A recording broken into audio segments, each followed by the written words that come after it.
அதிமுக ஒன்றுமே இல்லை, பாஜக தான் பெரிய கட்சின்னு ஒரு உளவியல் தாக்கத்தை உருவாக்குனாங்க. திடீர்னு ஊடகங்கள் கருத்து கணிப்புலாம் வெளியிட்டுச்சு. பாஜக 6 சீட்டு ஜெயிக்கும், இத்தனை பர்சன்டேஜ்னு திடீர் கருத்து கணிப்பாளர்லாம் முளைச்சாங்க. அப்படியே பேசுனாங்க, எல்லாம் நம்பிட்டாங்க. ஆமாயா அண்ணாமலை ஐயோன்னாங்க.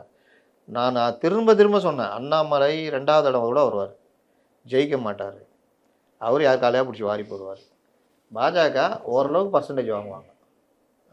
ஆனால் அந்த உளவியல் தாக்கம் இருக்குல்ல, ப்ளஸ் பார்லிமெண்ட் எலெக்ஷனு, இவர்களுக்கு யார் வேட்பாளர், இவர் யாரை போய் பிரதமர்னு சொல்லுவார், இவர் கள்ள கூட்டணி வச்சுருக்காரு, இவர் எப்படி பிஜேபி கூட போடுவார், ஏடிஎம்கே ஒன்றும் இல்லை, ஏடிஎம்கேவே அதில் ப்ரொவோக்கான அந்த இதில் நம்பிட்டு என்ன ஆனாங்கன்னா வேட்பாளர் தேர்வு எதை பற்றி கவலைப்படல.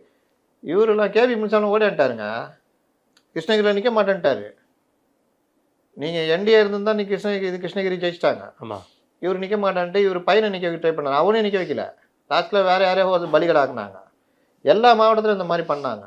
அப்போ என்ன ஆச்சுன்னா, நம்ம கூட சொன்னோம் அந்த டைமில், ரொம்ப பேர் சொல்லுவாங்க இவர் 20 தொகுதி அவர் கூட சேர்ந்து சொன்னார், இவர் கூட சேர்ந்து சொன்னார். நான் சொன்னது 5லேருந்து 8 தொகுதி இப்போவும் சொல்கிறேன்.